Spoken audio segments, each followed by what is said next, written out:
마르쿠스 빠살 사투. Inilah permulaan Injil tentang Yesus Kristus, Anak Allah. Seperti ada tertulis dalam kitab Nabi Yesaya, "Lihatlah, aku menyuruh utusanku mendahului engkau. Ia akan mempersiapkan jalan bagimu."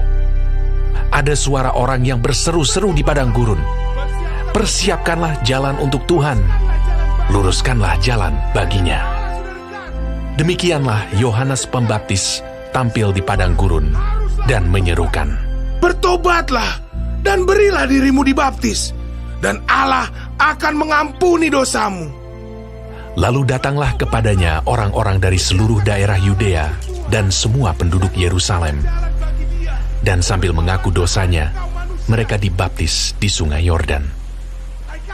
Yohanes memakai jubah bulu unta dan ikat pinggang kulit, dan makanannya belalang dan madu hutan. Inilah yang diberitakannya, "Sesudah aku, akan datang Ia yang lebih berkuasa daripadaku. Membungkuk dan membuka tali kasutnya pun aku tidak layak. Aku membaptis kamu dengan air, tetapi Ia akan membaptis kamu dengan Roh Kudus." Pada waktu itu, datanglah Yesus dari Nazaret di tanah Galilea, dan Ia dibaptis di sungai Yordan oleh Yohanes. Pada saat Ia keluar dari air, Ia melihat langit terkoyak, dan roh seperti burung merpati turun ke atasnya. Lalu terdengarlah suara dari sorga, "Engkaulah anakku yang kukasihi, kepadamulah aku berkenan." Segera sesudah itu, roh memimpin Dia ke padang gurun. Di padang gurun itu, Ia tinggal 40 hari lamanya, dicobai oleh iblis. Ia berada di sana di antara binatang-binatang liar, dan malaikat-malaikat melayani Dia. Sesudah Yohanes ditangkap, datanglah Yesus ke Galilea memberitakan Injil Allah. Katanya, "Waktunya telah genap. Kerajaan Allah sudah dekat. Bertobatlah dan percayalah kepada Injil." Ketika Yesus sedang berjalan menyusur danau Galilea, Ia melihat Simon dan Andreas, saudara Simon. Mereka sedang menebarkan jala di danau, sebab mereka penjala ikan. Yesus berkata kepada mereka, "Mari, ikutlah aku, dan kamu akan kujadikan penjala manusia." Lalu mereka pun segera meninggalkan jalannya dan mengikuti Dia. Dan setelah Yesus meneruskan perjalanannya sedikit lagi, dilihatnya Yakobus, anak Zebedeus, dan Yohanes saudaranya sedang membereskan jala di dalam perahu. Yesus segera memanggil mereka, dan mereka meninggalkan ayahnya Zebedeus di dalam perahu bersama orang-orang upahannya, lalu mengikuti Dia. Mereka tiba di Kapernaum. Setelah hari Sabat mulai, Yesus segera masuk ke dalam rumah ibadat dan mengajar. Mereka takjub mendengar pengajarannya, sebab Ia mengajar mereka sebagai orang yang berkuasa, tidak seperti ahli-ahli Taurat. Pada waktu itu, di dalam rumah ibadat itu, ada seorang yang kerasukan roh jahat. Orang itu berteriak, "Apa urusanmu dengan kami, Yesus, orang Nazaret? Engkau datang hendak membinasakan kami. Aku tahu siapa engkau, yang kudus dari Allah." Tetapi Yesus menghardiknya. Katanya, "Diam! Keluarlah daripadanya!" roh jahat itu menggoncang-goncang orang itu, dan sambil menjerit dengan suara nyaring, ia keluar daripadanya. Mereka semua takjub, sehingga mereka memperbincangkannya. Katanya, "Apa ini? Suatu ajaran baru. Ia berkata-kata dengan kuasa. Roh-roh jahat pun diperintahnya, dan mereka taat kepadanya." Lalu tersebarlah dengan cepat kabar tentang Dia ke segala penjuru di seluruh Galilea. Sekeluarnya dari rumah ibadat itu, Yesus dengan Yakobus dan Yohanes pergi ke rumah Simon dan Andreas. Ibu mertua Simon terbaring karena sakit demam. Mereka segera memberitahukan keadaannya kepada Yesus. Ia pergi ke tempat perempuan itu, dan sambil memegang tangannya, ia membangunkan dia, lalu lenyaplah demamnya. Kemudian perempuan itu melayani mereka.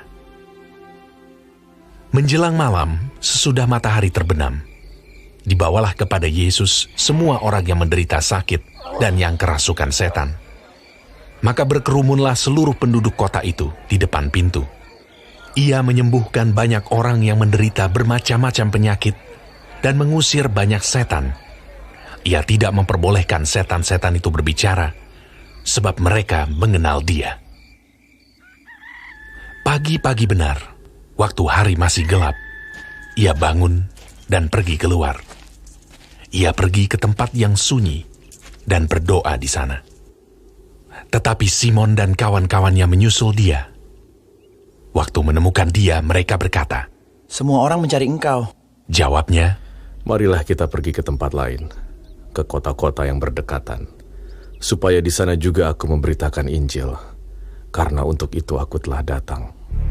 lalu pergilah ia ke seluruh Galilea dan memberitakan Injil dalam rumah-rumah ibadat mereka dan mengusir setan-setan.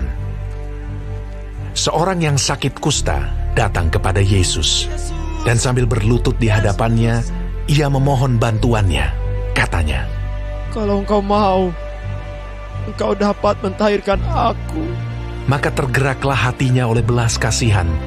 Lalu ia mengulurkan tangannya, menjamah orang itu, dan berkata kepadanya, Aku mau, jadilah engkau tahir. Seketika itu juga, lenyaplah penyakit kusta orang itu, dan ia menjadi tahir. Segera ia menyuruh orang itu pergi, dengan peringatan keras. Ingatlah, janganlah engkau memberitahukan apa-apa tentang hal ini kepada siapapun. Tetapi pergilah, perlihatkanlah dirimu kepada imam, dan persembahkanlah untuk pentahiranmu persembahan yang diperintahkan oleh Musa sebagai bukti bagi mereka. Tetapi orang itu pergi memberitakan peristiwa itu dan menyebarkannya kemana-mana, sehingga Yesus tidak dapat lagi terang-terangan masuk ke dalam kota. Ia tinggal di luar, di tempat-tempat yang sepi. Namun orang terus juga datang kepadanya dari segala penjuru.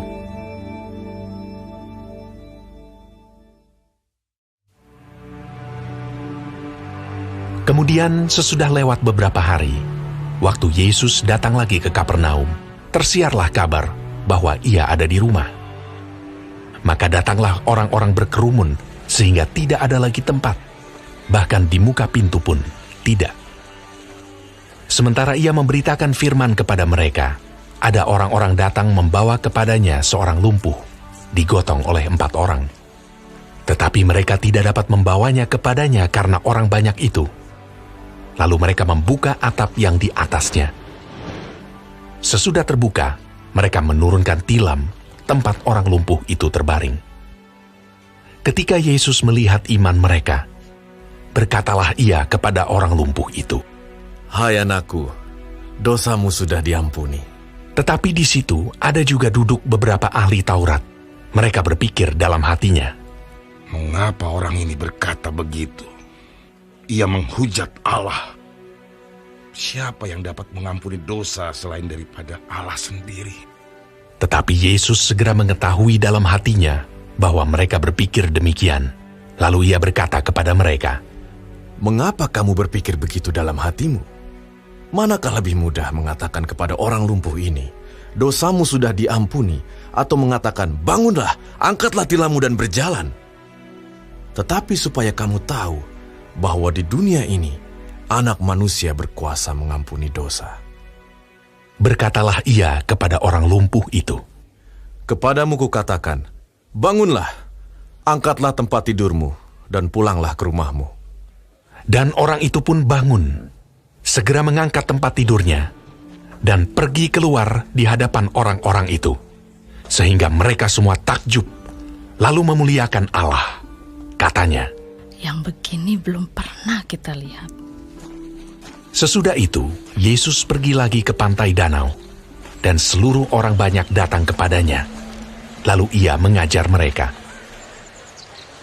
Kemudian ketika ia berjalan lewat di situ, ia melihat Lewi, anak Alfeus, duduk di rumah cukai. Lalu ia berkata kepadanya, Ikutlah aku. Maka berdirilah Lewi, lalu mengikuti dia. Kemudian ketika Yesus makan di rumah orang itu, banyak pemungut cukai dan orang berdosa makan bersama-sama dengan dia dan murid-muridnya, sebab banyak orang yang mengikuti dia. Pada waktu ahli-ahli Taurat dari golongan Farisi melihat bahwa ia makan dengan pemungut cukai dan orang berdosa itu, berkatalah mereka kepada murid-muridnya, Mengapa ia makan bersama-sama dengan pemungut cukai dan orang berdosa? Yesus mendengarnya dan berkata kepada mereka, Bukan orang sehat yang memerlukan tabib, tetapi orang sakit. Aku datang bukan untuk memanggil orang benar, melainkan orang berdosa. Pada suatu kali ketika murid-murid Yohanes dan orang-orang Farisi sedang berpuasa, datanglah orang-orang dan mengatakan kepada Yesus, Mengapa murid-murid Yohanes dan murid-murid orang Farisi berpuasa, tetapi murid-muridmu tidak? Jawab Yesus kepada mereka, Dapatkah sahabat-sahabat mempelai laki-laki berpuasa, sedang mempelai itu bersama mereka? Selama mempelai itu bersama mereka, mereka tidak dapat berpuasa. Tetapi waktunya akan datang mempelai itu diambil dari mereka, dan pada waktu itulah mereka akan berpuasa. Tidak seorang pun menambalkan secarik kain yang belum susut pada baju yang tua. Karena jika demikian, kain penambal itu akan mencabiknya. Yang baru mencabik yang tua, lalu makin besarlah koyaknya. Demikian juga tidak seorang pun mengisikan anggur yang baru ke dalam kantong kulit yang tua. Karena jika demikian, anggur itu akan mengoyakkan kantong itu, sehingga anggur itu dan kantongnya dua-duanya terbuang. Tetapi anggur yang baru hendaknya disimpan dalam kantong yang baru pula. Pada suatu kali, pada hari Sabat, Yesus berjalan di ladang gandum, dan sementara berjalan murid-muridnya memetik bulir gandum. Maka kata orang-orang Farisi kepadanya, Lihat, mengapa mereka berbuat sesuatu yang tidak diperbolehkan pada hari Sabat? Jawabnya kepada mereka, Belum pernahkah kamu baca apa yang dilakukan Daud ketika ia dan mereka yang mengikutinya kekurangan dan kelaparan? Bagaimana ia masuk ke dalam rumah Allah waktu Abiatar menjabat sebagai imam besar, lalu makan roti sajian itu yang tidak boleh dimakan kecuali oleh imam-imam, dan memberinya juga kepada pengikut-pengikutnya. Lalu kata Yesus kepada mereka, Hari Sabat diadakan untuk manusia dan bukan manusia untuk hari Sabat. Jadi anak manusia adalah juga Tuhan atas hari Sabat.